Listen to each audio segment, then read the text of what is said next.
فبأي آلاء ربكما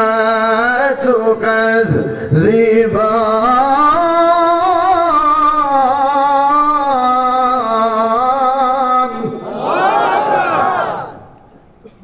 अल्लाह बोले तो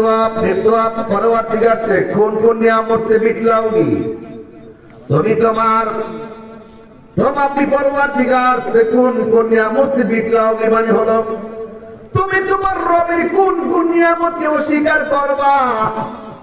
কোন নিয়ামতকে অস্বীকার করার কোনো সুযোগ নাই এই জন্য আমার আল্লাহ রাব্বুল আলামিন কোরআনে বলে দিয়েছেন তুমি যেখানেই থাকো না কেন তোমাকে মৃত্যু ধরবে আল্লাহু আকবার কোন না কেন ও যুবক পায়ের মধ্যে হাত দিয়া বলে দিয়ে যায় এখনো সময় আছে রমজানে মৃত্যু কামনা করবেন আল্লাহ